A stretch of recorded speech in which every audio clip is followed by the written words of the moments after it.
¿En qué consiste el comportamiento tipo? Matar, matar, quitar la vida. Cuando este delito está consumado, cuando a la otra persona se le quita la vida. Si ustedes leen el artículo 106, dice el que mata a otro, simplemente. No dice con dolo ni dice con culpa. Entonces, en nuestro país, cuando no se dice con dolo o no se dice con culpa, se entiende que es con dolo.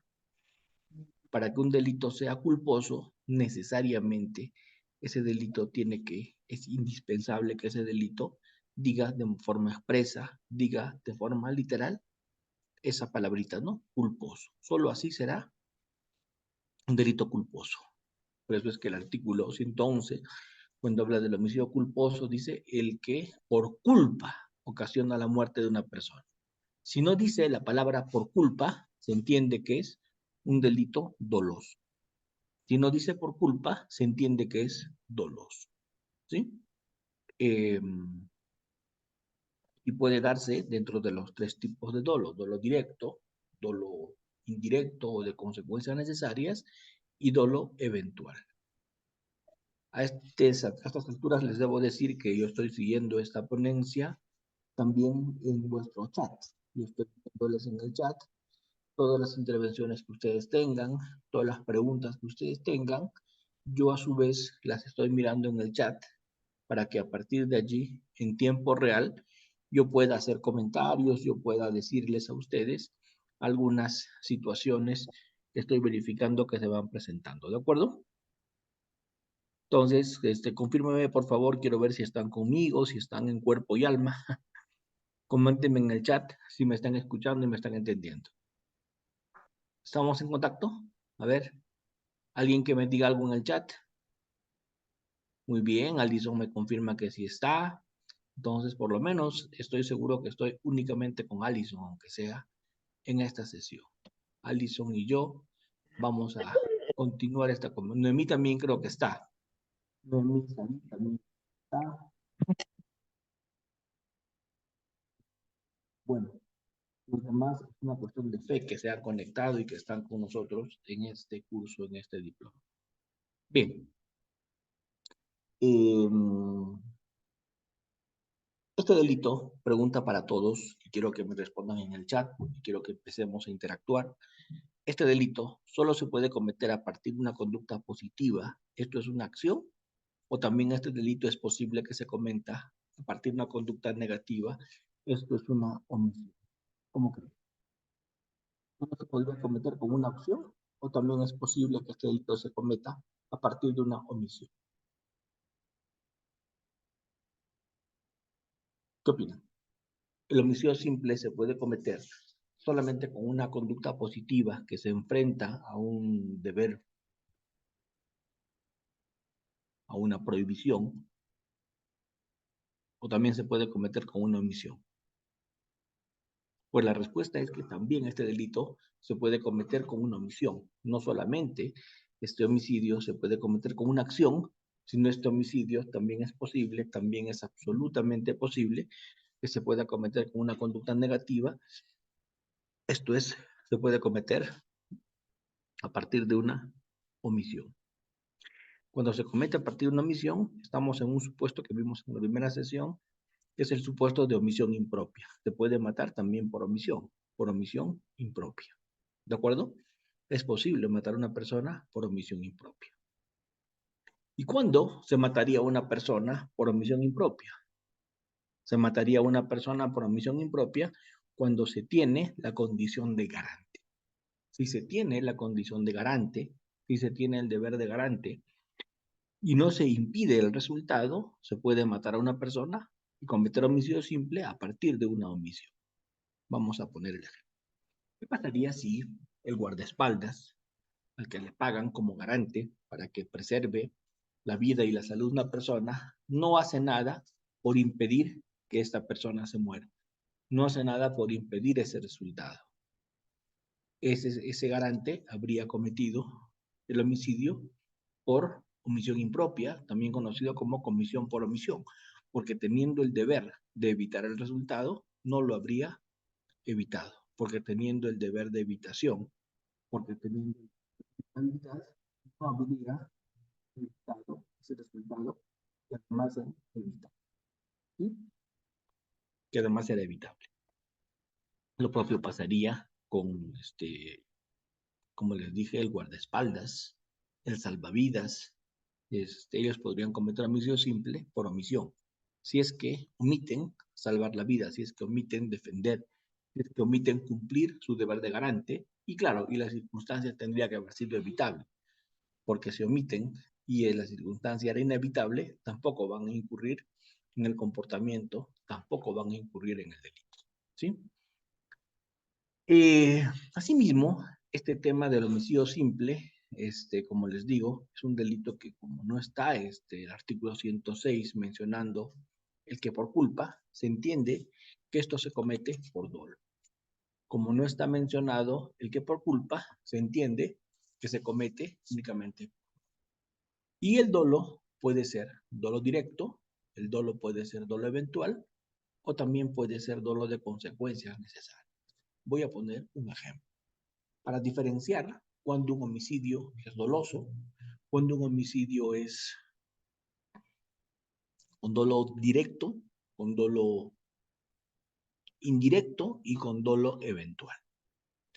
Un homicidio será con dolo directo cuando se conoce. Todos saben, ustedes saben que el dolo es conocimiento. El dolo es conocimiento. El elemento del dolo es un elemento cognitivo. Actúas con dolo cuando sabes lo que haces. Actúas con dolo cuando conoces lo que haces. Y conociendo lo que haces, lo haces. Por eso es que las conductas dolosas tienen mayor reproche. Tienen mayor reproche porque las personas saben lo que hacen y sabiendo lo que hacen, se meten a realizar esto. O sea, es doblemente reprochable porque tú sabes lo que haces y sabiendo lo que haces, lo haces. Entonces, el reproche es absolutamente mayor, porque sabiendo lo que haces, lo haces, ¿no? El reproche es mucho, mucho mayor. El dolo directo se diferencia del dolo de consecuencias necesarias y del dolo eventual en que en el dolo directo la persona sabe lo que hace y además tiene voluntad del resultado. O sea, el dolo directo es un conocimiento más voluntad del resultado. Mientras que el dolo de consecuencias necesarias, la persona sabe lo que hace, pero no es que quiere el resultado. Necesita el resultado, pero no es que lo quiere, no necesita.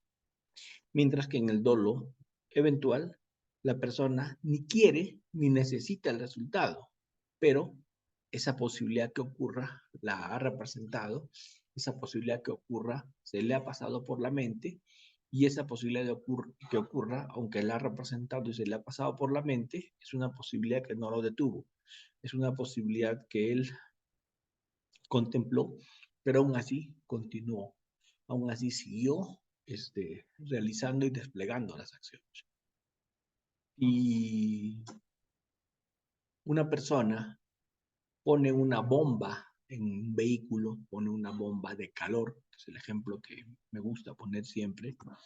La persona pone una bomba de calor. Ustedes saben que una bomba de calor es aquella bomba que se adhiere al motor del vehículo.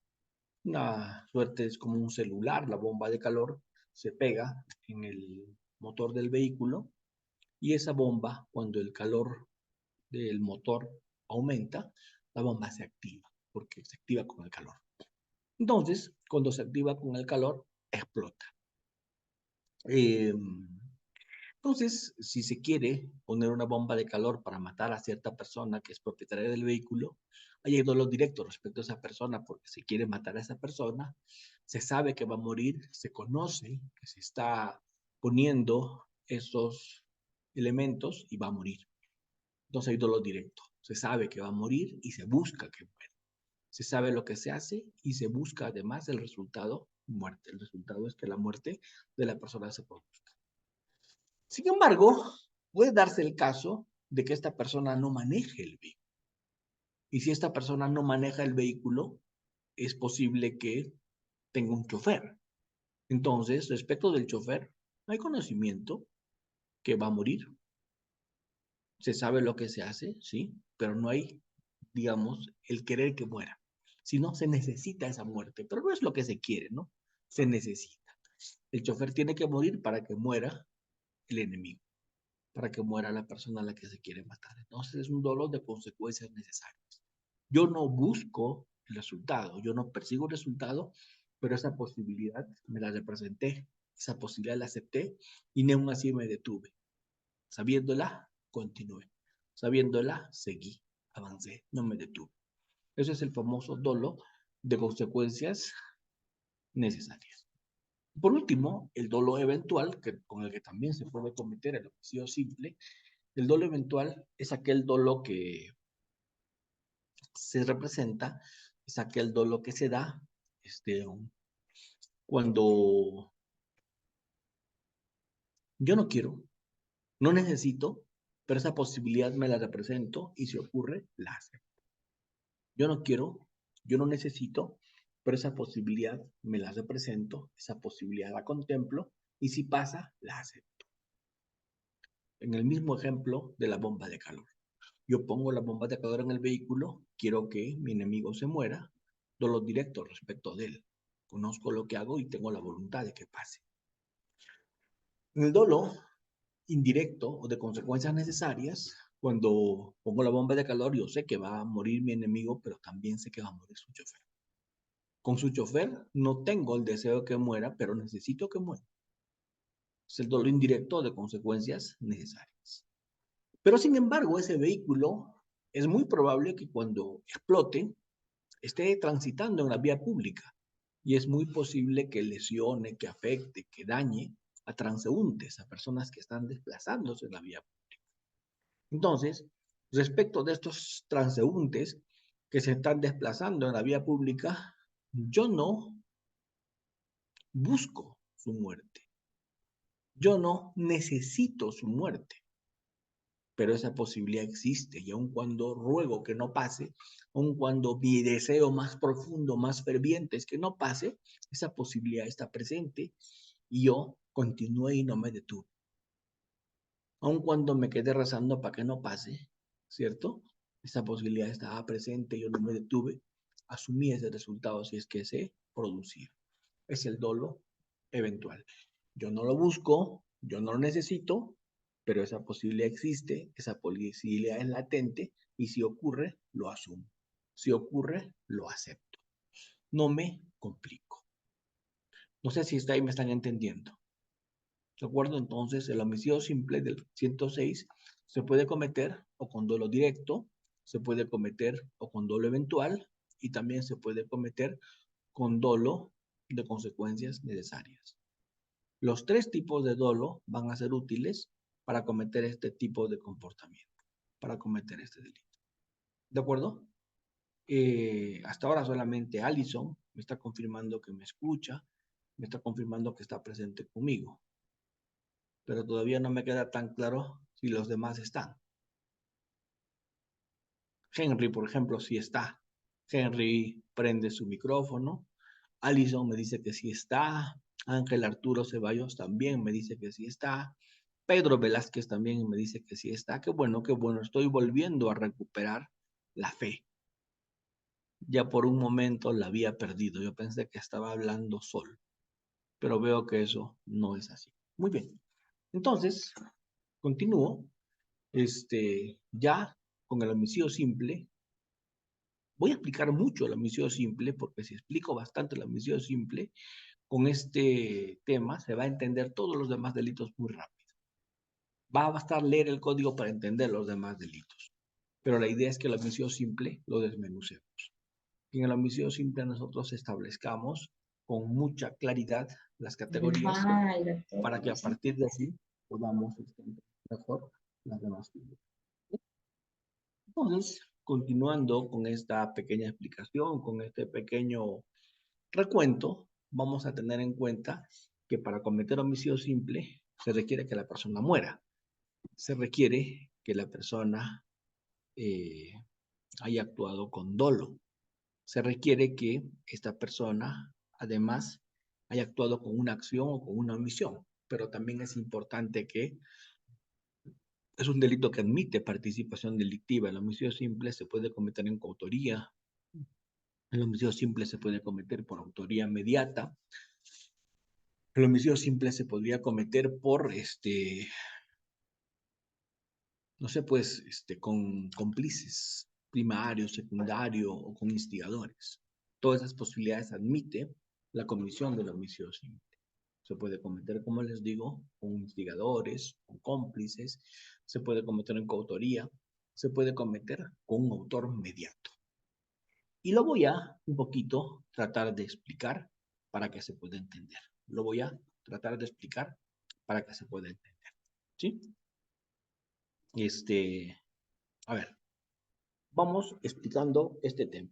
Vamos a ver, vamos a tratar de acomodar mi cámara para que me puedan ustedes ver de la mejor forma mientras voy explicando esto. Vamos a tratar de acomodar. A ver, ¿se ve mejor? Por favor, cuéntenme. Voy a tratar de recuperar la estabilidad de mi cámara para poderles explicar de la mejor forma. Muy bien. Entonces, como yo les venía diciendo hasta este momento, es muy importante que ustedes tengan en cuenta que para que se cometa el homicidio simple, se tiene que incrementar el riesgo. Para que se cometa el homicidio simple, tiene que haber un incremento del riesgo permitido. ¿Qué quiere decir esto? Que la conducta que quita la vida la otra persona tiene que superar el riesgo, porque no basta la sola causación de la muerte. Si se causa únicamente la muerte de la otra persona, si hay un nexo causal entre el comportamiento y el resultado de muerte, si se produce la causación de la muerte, esa causación de la muerte no es suficiente para que haya homicidio simple. Esa causación de la muerte no es lo único que se requiere, sino tiene que haber además un juicio de imputación objetiva. ¿Qué quiere decir esto? Tiene que incrementarse el riesgo permitido. Puede darse el caso que se cause la muerte de la otra persona. Puede darse el caso que se produzca la muerte de la otra persona. Sin embargo, habiéndose causado la muerte de la otra persona, puede que no se responda. ¿Por qué? Porque de pronto no se incrementó el riesgo permitido. ¿Se pudo haber causado la muerte? Sí, pero no se responde si es que no se llegó a producir, si es que no se llegó a generar el incremento del riesgo permitido. Miren qué interesante. Se causó la muerte, pero no se ha incrementado el riesgo permitido. Un ejemplo que es ilustrativo acá es el ejemplo de los boxeadores. Si un boxeador lo agarra a golpes al otro boxeador y en la pelea, en el calor de la pelea, le da tantos golpes que lo mata, le da tantos golpes que le quita la vida, es evidente que le habrá causado la muerte, sí, pero no va a responder por homicidio, aun cuando haya actuado con dolo. ¿Por qué? Porque es parte del riesgo permitido, porque no se incrementó el riesgo permitido con ese accionar, porque esto se produjo dentro de los límites del riesgo permitido. Entonces, como no se incrementó el riesgo permitido, como esto se produjo dentro de los límites del riesgo permitido, que es el box, no se va a responder, porque se ha respetado el riesgo permitido. Imagínense que se murió como consecuencia de los golpes de puños recibidos en el rostro y en la cabeza. Perfecto, eso es parte del riesgo del box. El riesgo del box es golpearse en la cabeza, en el rostro, de la cintura para arriba, la cantidad de veces que sea necesaria. Cuando termina el box, cuando uno de los dos púgiles, uno de los dos boxeadores cae. Si uno de los dos púgiles, si uno de los dos boxeadores cae muerto, ahí termina. La pelea termina si uno de los dos boxeadores y uno de los dos púgiles cae muerto. ¿Sí? Entonces, esto tenemos que tener muy presente y muy en cuenta. Pero, ¿qué pasa si no, imaginémonos, vamos a poner como ejemplo acá, ¿qué pasaría si ¿qué ocurriría si es que uno de los dos boxeadores agrede al otro y lo golpea, pero ya con la silla donde se sienta el entrenador, con el banquillo, ¿no? Si agarra el banquillo y lo golpea con ese banquillo. Ahí ya estaríamos saliendo de las reglas del box, ya estaríamos excediendo el riesgo, estaríamos incrementando el riesgo. Eso quiero que ustedes entiendan bien en temas de homicidio. Ahí estaríamos en un supuesto de elevación, en un supuesto de incremento del riesgo. ¿De acuerdo? Y esto creo que es muy importante que podamos tener y que podamos tomar. ¿Sí?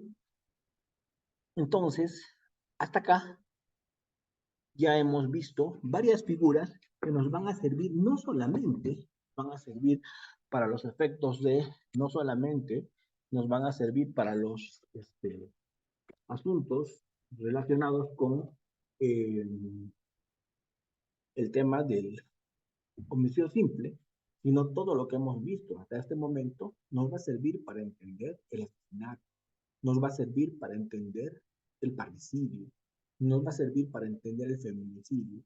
A partir de esto vamos a entender todas las demás figuras que pareciera que son más complejas, que pareciera que son más complicadas. Entonces, recapitulando todo lo que hemos visto hasta ahora del homicidio simple, recapitulando, ¿qué podemos decir? Recapitulando. Que el homicidio simple es un delito, ¿de acuerdo? Como su mismo nombre lo dice, simple. ¿Qué quiere decir eso? Que no tiene ni agravantes ni atenuantes. Los homicidios son agravados cuando se trata de parricidio, se mata al ascendiente, descendiente, cónyuge, conviviente, natural, adoptivo, en cuanto a los descendientes. Cuanto a las ascendientes, agravado, arriba de 15 años de pena. Feminicidio, cuando se mata a una mujer por su condición de tal, en un contexto de estereotipo de género, en contextos que tienen que ver con acoso, con violencia familiar, etc. Otro homicidio agravado, ¿no?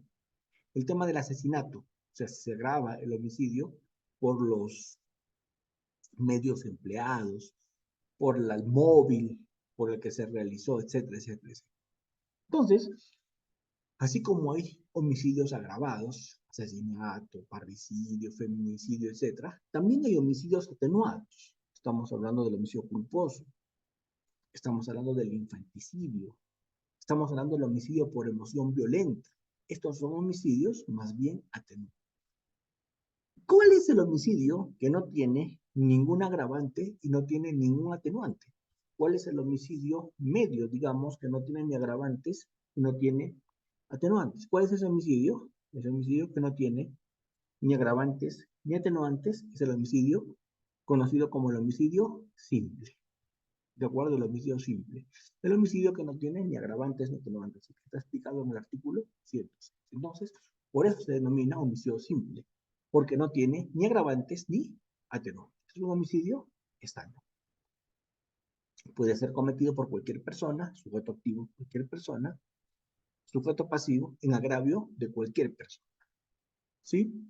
¿Cuál es la conducta típica? Matar, quitar la vida. Pero esto haciéndolo, causando la muerte de otra persona, pero esa causación tiene que ser incrementando un riesgo permitido. ¿Sí? A ver, voy a poner un ejemplo. Una persona decide tomar hasta morir. La persona dice, hoy día estoy despechado, hoy día he sufrido una decepción amorosa, así que me voy a ir a un bar y en ese bar voy a tomar hasta morir. Entonces le dice al cantinero, oiga cantinero, yo quiero tomar hasta morir. Y el cantinero le dice, bueno, mientras tengas plata yo te voy a vender y todo lo que puedas tomar va a ser todo lo que puedas pagar. Entonces, una botella de whisky, dos botellas de whisky, tercera botella de whisky y él podía pagarlas. Y el cantinero le seguía vendiendo. Cuando de pronto la persona fallece por un coma alcohólico. Pregunto, ¿el cantinero que le vendió todo el alcohol contribuyó con su muerte o no? Desde el punto de vista material, desde el punto de vista ontológico, ¿contribuyó con su muerte o me equivoco? El cantinero contribuyó con su muerte. ¿Qué opinan, doctores? Le vendió el trago, le vendió todo el alcohol que ingirió. La pregunta es, ¿contribuyó con su muerte? Sí, claro, contribuyó con su muerte, pero no incrementó ningún riesgo permitido.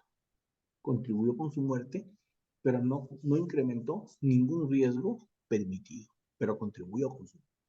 Claro, no incrementó riesgos, pero contribuyó con su muerte. ¿Y qué hubiera pasado si le vendía más bien alcohol metílico?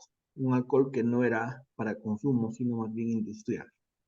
Y la persona se afectó con ese alcohol y se murió. Ahí sí respondería, porque habría incrementado el riesgo permitido.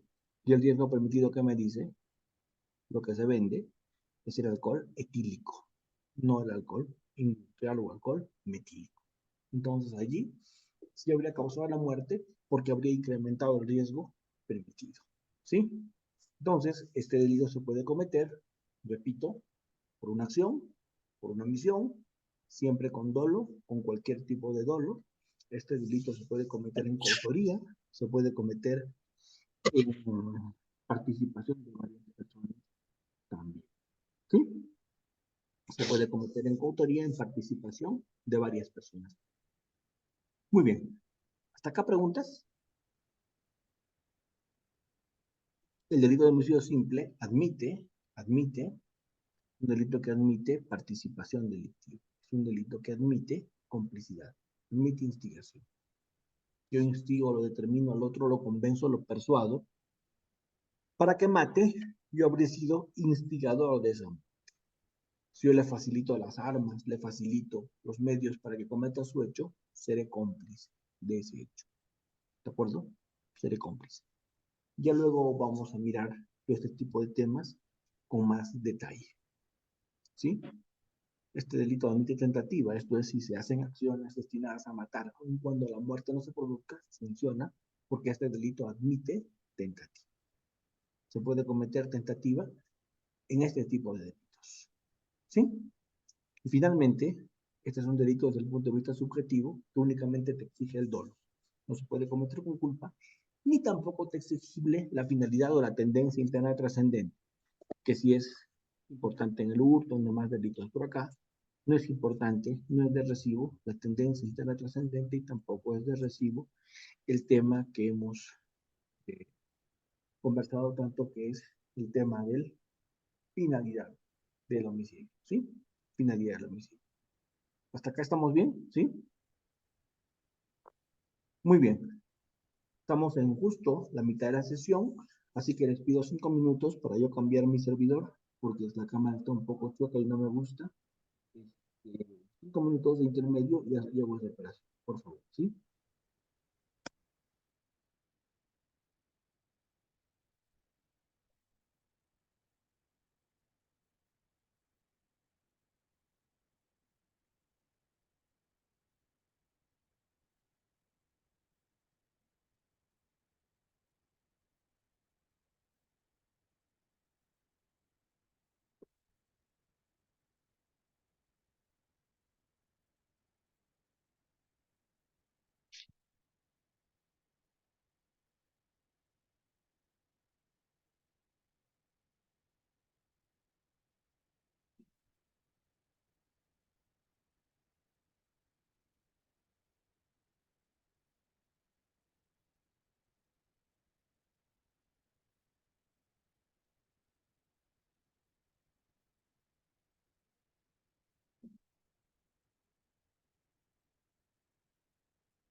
Continuamos, doctores.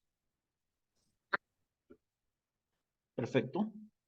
Muy bien, continuamos. Entonces, como les venía diciendo, el delito de homicidio simple es un delito que no tiene ni agravantes ni atenuantes. Ahora vamos a empezar a hablar de los delitos agravados. Y el primer delito agravado al que vamos a hacer referencia es el delito de homicidio calificado por la condición del sujeto activo y el sujeto pasivo. ¿Cuál es ese delito que se agrava por la condición del sujeto activo y del sujeto pasivo? El delito que se agrava por la condición del sujeto activo y del sujeto pasivo es el delito de parricidio. En el parricidio se agrava, hay más reproche y la pena es de no menor de 15 años, porque a quien se mata es a alguien a quien se tiene la obligación de preservar, de proteger, de cuidar. Hay un especial vínculo familiar que hace más reprochable este acto. En el delito de parricidio, a quien se mata, a quien se le quita la vida, es al ascendiente, al descendiente, al cónyuge natural o adoptivo, conviviente o concubino. No es posible, no es posible, no es posible configurar este delito entendido como el especial reproche que tiene este delito por la condición del sujeto activo y del sujeto pasivo. En este delito, el reproche es especial porque a quien se va a quitar la vida es a quien se tiene la obligación de cuidar, a quien se tiene la obligación de proteger. Hay un deber especial que es el deber de garante, el deber de preservarlo, el deber de protegerlo, el deber de cuidarlo. Por eso es que tiene un reproche muy importante, un reproche muy especial. ¿Sí? Eh, el código dice la palabra a sabiendas. ¿Qué significa la palabra a sabiendas? Que para cometer este delito se tiene que saber, se tiene que conocer que estamos hablando del cónyuge, que estamos hablando del ascendiente, que estamos hablando del descendiente, porque si no se sabe, si no se conoce, si se desconoce que se está realizando ese comportamiento, de hecho que no vamos a tener la posibilidad de cometerlo. Si se desconoce, no vamos a tener la posibilidad de cometerlo. Se tiene que conocer esta situación. Se tiene que saber que se está ante una persona de esas características. Acá tenemos que hablar de los distintos tipos de error, porque podrían haber tipos de error. Imaginémonos que la persona cree estar matando a su vecino, porque odia a su vecino, pero al final termina matando a su padre, que está vestido de una manera muy similar a la de su vecino. Él quiere matar al vecino, pero termina matando a su padre. Entonces acá, ¿cómo se resolvería este tema? Este tema se resolvería aplicando más bien normas del delito de homicidio simple. ¿Por qué? Porque para cometer parricidio tendría que haber matado a su ascendiente, a su descendiente, cónyuge o concubino, necesariamente sabiendo que lo está haciendo. Si desconoce, no podríamos hablar de un tema de asesinato, parricidio, para ser exacto. Muy bien. Si desconoce, no podríamos hablar de este tema. Si desconoce, no podríamos hablar de este tema. Muy bien.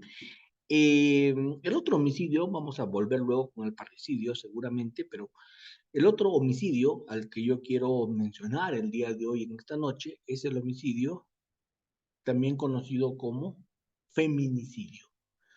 Este homicidio agravado, que es el feminicidio, está basado en lo que se denomina el estereotipo de género.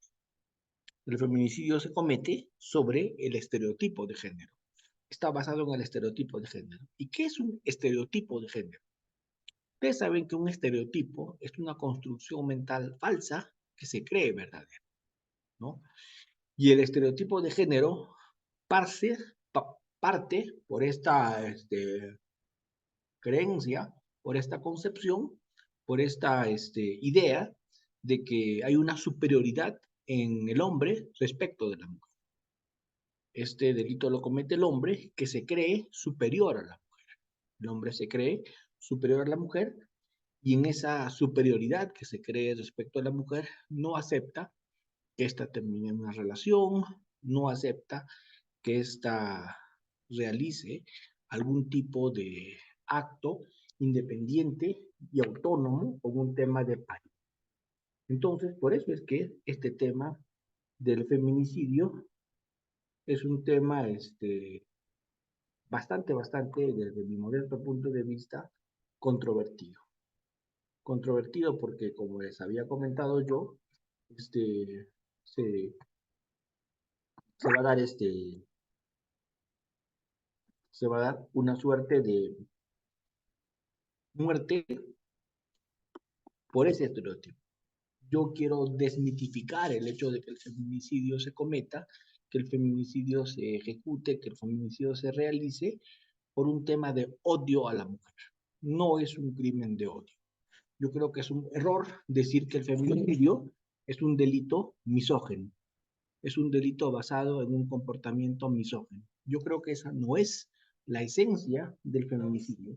La esencia del feminicidio no pasa por un comportamiento misógino. La esencia del feminicidio no pasa porque el hombre detesta, odia a la mujer. Lo que pasa es que esto se ha difundido mucho, esto se ha, la doctrina se ha hablado bastante, de manera equivocada desde mi modesto punto de vista, al entender el feminicidio como un crimen de odio, como un crimen misógino. Y no es pues un crimen de odio, el feminicidio, no es un crimen misógino. El feminicidio es más bien un crimen, el feminicidio es más bien un delito que se perpetra, un delito que se comete sobre la base, sobre el análisis de que el hombre, condiciones de igualdad con una mujer. El hombre no acepta que la mujer tiene los mismos derechos que él. El hombre no acepta que la mujer tiene las mismas oportunidades, las mismas posibilidades. El hombre no tolera esa paridad. Repito, no es que el hombre odia a la mujer, no es que el hombre detesta a la mujer, no es que, siempre lo digo en son de broma, así como Gargamel en la serie Los Pitufos dice odio a los pitufos, no es un crimen de odio, no es que el hombre deteste a la mujer. Lo único que pasa es que el hombre no acepta la igualdad de derechos con una mujer. El hombre no acepta que la mujer tiene las mismas facultades que el hombre, ¿no? Como dice Enrique, lamentablemente es un tema de prejuicio y no es un tema de odio. No es el concepto que debe regir el feminicidio, el concepto misógino, sino más bien el concepto de estereotipo de género, el concepto de creencia equívoca, el concepto de creencia errónea de que se tiene más o que se tiene menos derechos que la mujer. Pero para intervenir es importante, para continuar el suicidio, entender los contextos. Es importante entender los contextos y los contextos van a ser variables. Hay un contexto que va a pasar, ese contexto va a ser variable, ese contexto va a pasar por un contexto de eh, violencia familiar. Se entiende que hay un estereotipo de género, se entiende que hay una muerte de una mujer por su condición de tal, cuando esa muerte se da dentro de un contexto pues de violencia familiar, de un contexto de hostilización laboral, de un contexto de acoso sexual. Si se dan cuenta en todos estos contextos, lo que rige en todos esos contextos, lo que manda en todos los contextos, lo más importante, lo que se entiende en esos contextos, es que se está dando muerte a la mujer, se está matando a la mujer, porque no se acepta que pueda terminar una relación, que le diga que no a un varón, que no acepte algunas condiciones que no se adecúen a este equívoco, estereotipo de género, que el hombre siempre tiene más derechos, más posibilidades, más prerrogativas que la mujer. Esto ha sido así siempre. Los hombres siempre han tenido más derechos que las mujeres. Es más, desde el Código Civil del 84 recién se reivindica a la mujer. Antes el hombre era el jefe del hogar. Antes el hombre daba las autorizaciones correspondientes a la mujer. Antes solamente los hombres votaban en elecciones, etcétera, etcétera, etcétera. Entonces, cuando esto cambió y se dio la paridad, esto no ha sido tolerado y este tema genera el móvil para muchas muertes. Y ahí es que estamos hablando de un feminicidio, dadas esas circunstancias. ¿Sí? Muy bien.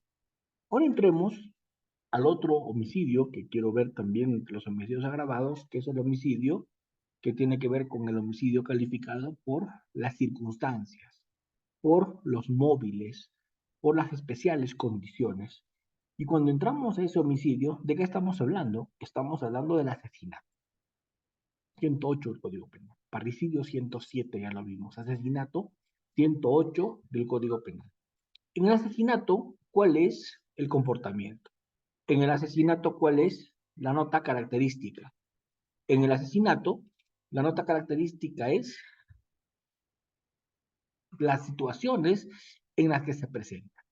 Por ejemplo, comete asesinato cuando se mata por codicia, por lucro, cuando se mata por placer, por el puro gusto de matar, cuando se mata para facilitar otro delito, cuando se mata para ocultar otro delito, cuando se mata en ese nivel de circunstancias, se comete el asesinato, porque se ha matado para esconder otro delito, se ha matado para ocultar otro delito, o se ha matado para facilitar otro delito. Voy a explicar. Cuando se mata porque se quiere robar, cuando se mata porque se quiere cometer un hurto, y se mata y después se hurta. Ese es un asesinato, porque se ha matado para facilitar otro delito. O de pronto se cometió un delito ya y la persona que ha sido agraviada por el delito conoce al autor y lo amenaza con denunciarlo. Ya te fregaste, yo te conozco, y yo te voy a denunciar. Entonces, ¿qué es lo que ocurre? ¿Lo mata para qué? Para ocultar otro delito. ¿Lo mata para qué? Para que no tome represalias. Lo mata para que no lo denuncie. Entonces, allí estamos hablando del asesinato, que es el homicidio para ocultar otro delito. ¿Sí? En doctrina se ha hablado mucho sobre esto. Hay circunstancias también que tienen que ver con el asesinato, que son el uso de ciertos mecanismos, de ciertos medios para matar, por ejemplo, el fuego, por ejemplo, el veneno, por ejemplo, aun cuando de esto se ha modificado legislativamente, pero ¿cuál es el tema acá? Que cuando se usa esos medios para matar, cuando se usa el veneno es un tema alevoso, cuando se usa el fuego o una explosión, esto se puede generar como poner en peligro a muchas más personas. Se puede afectar y se puede poner en peligro, se puede afectar, se puede sacrificar a muchas más personas. Por eso es que este tema del asesinato se agrava por esa situación. Eh, para terminar, para avanzar la mayor parte de delitos, permítanme que puedo hacer un poquito esto y entrar a los temas ya más bien de los homicidios atenuados. En los homicidios atenuados tenemos el infanticidio, que es una suerte de atenuación que se debe a la situación puerperal de la madre. La madre que mata a su hijo, que mata a su crío, a partir de el estado puerperal. En el chat, Pedro Velázquez me habla y me dice es de tendencia interna intensificada. Claro, ahí tenemos que diferenciar la tendencia interna trascendente de la tendencia interna intensificada. Por ejemplo, la tendencia interna trascendente es cuando se mata a una persona, una persona, mata a la persona en una condición basada en una condición que tiene que ver con alguna finalidad. Por ejemplo, es un delito de tendencia interna trascendente.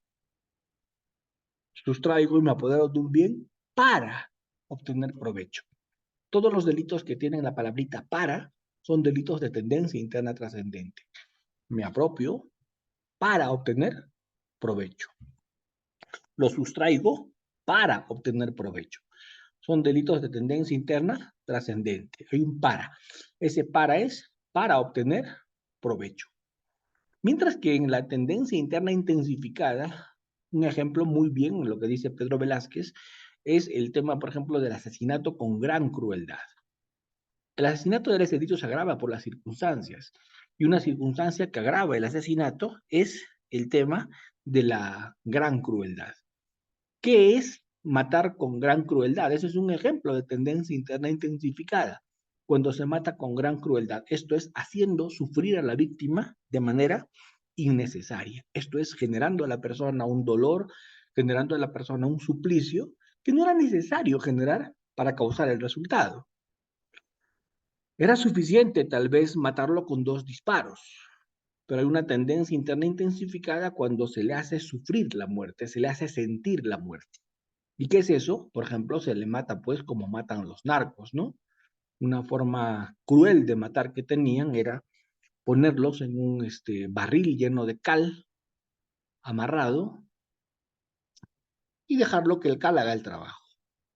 El cal, como ustedes saben, carcome la ropa, carcome la piel, y a una persona pues la mata con un sufrimiento pues indescriptible durante algunas horas o durante algunos días.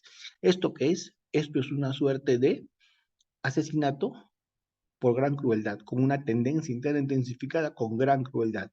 Y acá se agrava por eso, por las circunstancias, por la forma en que se causa la muerte. O el tema de la alevosía, que también es otra agravante del asesinato. Se mata a una persona aplicando la traición, ¿no? Un homicidio alevoso es un asesinato. Cuando hay un homicidio alevoso, por ejemplo, lo mata el guardaespaldas, ¿no? La persona en quien más confía, lejos de cuidarlo, lo mata. Entonces, esto es un tema de asesinato por alevosía, por traición. Y así, todo lo que hemos visto de las circunstancias que agravan el asesinato tienen que ver con lo que ustedes me dicen, la gran crueldad, tiene que ver con lo que me dicen la tendencia interna trascendente intensificada en algunos casos, el tema de la facilitación u ocultación de delitos, etcétera, etcétera, etcétera. ¿Sí? Ahora bien, vamos a seguir con los homicidios atenuados. Un homicidio atenuado es el homicidio, ya les dije, el infanticidio, que es el que comete la madre dentro de un estado puerperal. Lo comete la madre bajo la influencia, lo comete la madre sufriendo, siendo víctima de un estado puerperal. La madre está dentro de ese estado puerperal y en ese estado puerperal comete ese hecho, ¿no? Mata a la persona estando en ese estado por posparto, que dicen que afecta mucho, pues, a una mujer, que le puede generar algún nivel de depresión. Entonces, si la muerte se da en esos supuestos, es una suerte de infanticidio que es un homicidio atenuado. Otro homicidio atenuado es el homicidio culposo. ¿Por qué? Porque en el homicidio culposo no hay el mismo reproche que un homicidio doloso. El que actúa con culpa no sabe lo que hace. El que actúa con culpa desconoce lo que está haciendo. La culpa es la falta de conocimiento evitable. Te castigo porque si bien tú no sabías, si hubieras sido diligente, hubieras sabido. Si hubieras cumplido deberes de cuidado, hubieras sabido. La culpa tiene que ver con el incumplimiento de deberes de cuidado, con el incumplimiento de cuidados que te hubieran permitido conocer lo que desconoces, que te hubieran permitido saber lo que no supiste, ¿no? Entonces, por eso es que se castiga, pero se castiga con una pena menor, porque no has hecho lo que has hecho con conocimiento. El dolo es conocimiento, como les había dicho en la primera parte de la sesión. El que actúa con dolo tiene más reproche, porque se enfrenta con la norma, porque sabe lo que hace y sabiendo lo que hace, lo hace. Sabe lo que hace y conociendo lo que hace, lo hace. Mientras que el que actúa con culpa desconoce lo que hace, sí, pero hubiera podido siendo diligente, hubiera podido saber lo que hacía. ¿Sí? Yo no sabía que el arma estaba cargada. Yo no sabía que el arma estaba con balas reales. Sí, pues, pero de pronto si tú hubieras sido diligente, hubieras podido saber. Yo no sabía que le estaba disparando a un oso. Perdón, yo sabía que le estaba disparando a un oso, yo no sabía que era una persona. Sí, pues, pero si te hubieras detenido un poquito, si hubieras mirado y hubieras analizado antes de disparar, tal vez hubieras sabido que le estabas disparando a una persona. Entonces, por eso es el homicidio culposo. Luego, otro tipo de homicidios, que también son homicidios atenuados, tienen que ver pues con estos homicidios por emoción violenta, ¿no? Los homicidios por emoción violenta, cuando hay una grave alteración de la conciencia, que no debe durar más de 7 o 10 segundos, que la persona se obnubila, está con una alteración de conciencia grave y en ese estado de alteración de conciencia comete un acto de este tipo. Ya si pasan minutos la cosa cambia, porque si pasan minutos ya el tema se planifica, ese estado de emoción violenta, ese estado de grave alteración de la conciencia, que las circunstancias hacen inexplicable como reza la norma, ya podría ser mucho más discutible, ¿no?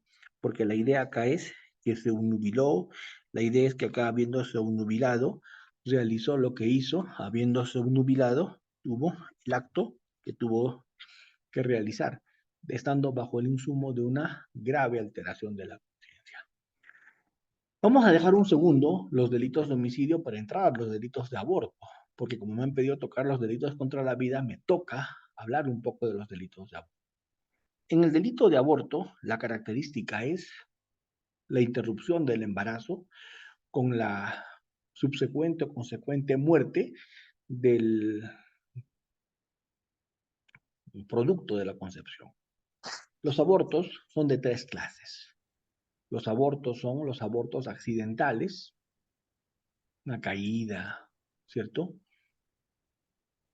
Los abortos espontáneos, simplemente por alguna razón congénita, por alguna razón de temas de incompatibilidad entre la madre y el bebé, no produce retención, no hay anidación y el aborto se produce de manera espontánea, ¿no? Entonces, o el aborto es accidental o el aborto es espontáneo, son abortos absolutamente irrelevantes para el derecho penal.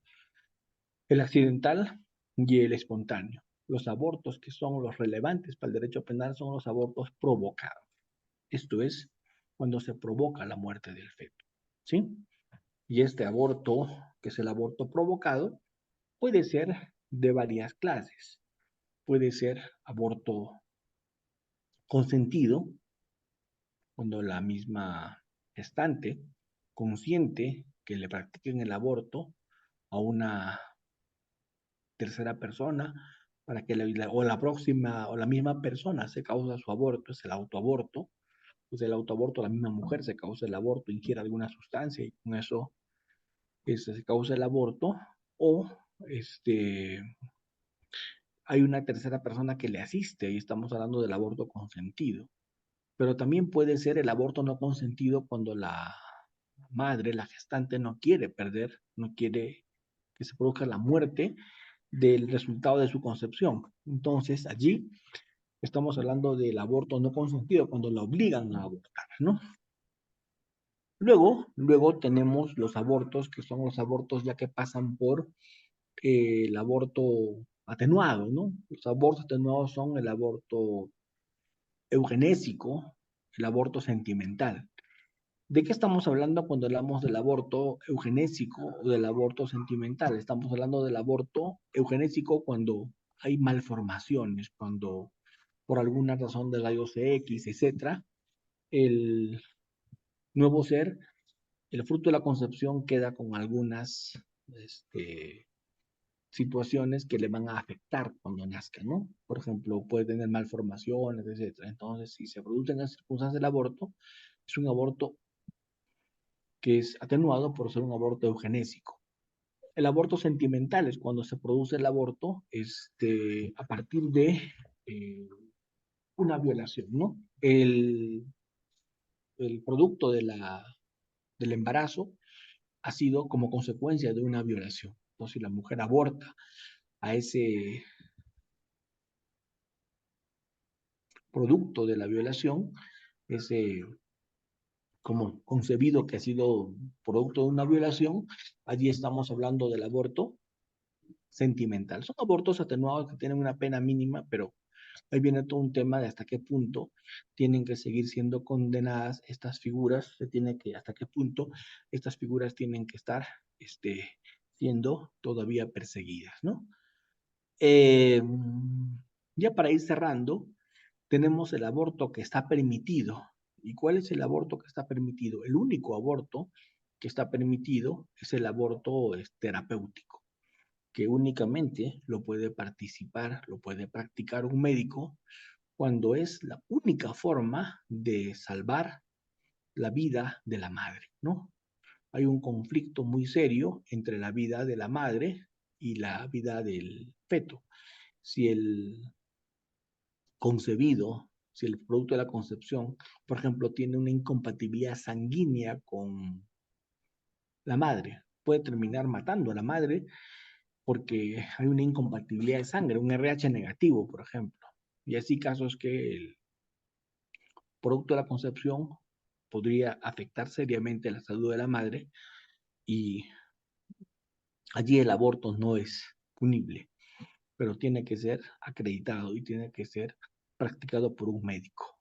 ¿De acuerdo? Eso creo que es algo bastante ya hoy día recurrente, ¿no? Bastante recurrente. Eh, Luego de ver todos los temas de los abortos, vamos a ver el tema del aborto preterintencional. ¿Cuándo se da este tema del aborto preterintencional? Se da cuando estamos en un supuesto en el cual la madre, la mujer, tiene un embarazo que es notorio y a partir de allí es golpeada por una tercera persona que le consta su embarazo y así todo la golpea. No la golpea para hacerle abortar, la golpea por una pelea X. Tiene dolo en los golpes, pero hay culpa en el aborto. Es el aborto preterintencional. Hay dolo para golpear a la mujer, pero no hay sino culpa respecto de el fruto de la concepción. Esa interrupción del embarazo que se va a producir con la subsecuente muerte, el fruto de la concepción. Ese es el aborto llamado aborto preterintencional. Muy bien. Hasta acá hemos hecho un barrido por los principales delitos contra la vida que me han pedido tocar el día.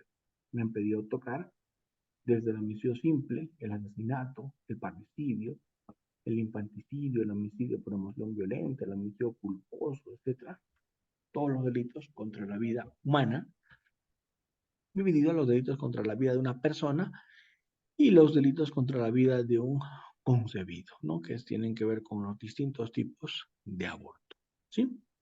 Muy bien, yo siempre guardo en estas ponencias los últimos minutos para los efectos de discutir, para los efectos del coloquio, para que ustedes puedan plantearme, para que ustedes puedan discutir, me puedan no sé, pues comentar sobre alguna situación de lo que hemos hablado en estas clases.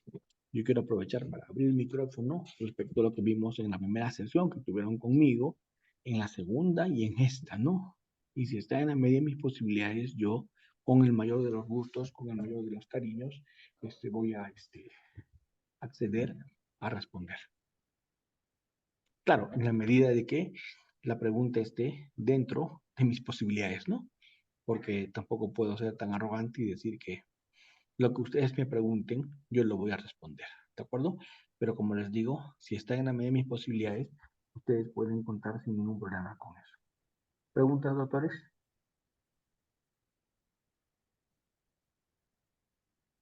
Sobre todo lo que hemos visto. ¿Preguntas? ¿Ninguna?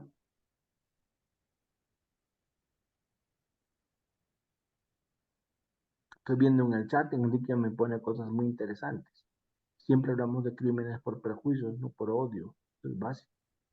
¿Sí? Eso es básico.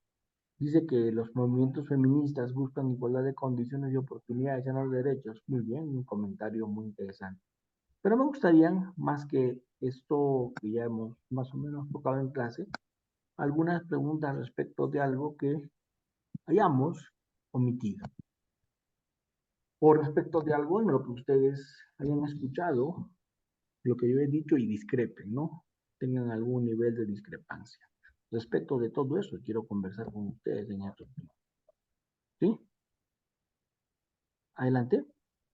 Doctor Pedro Velázquez, con todo gusto. Adelante.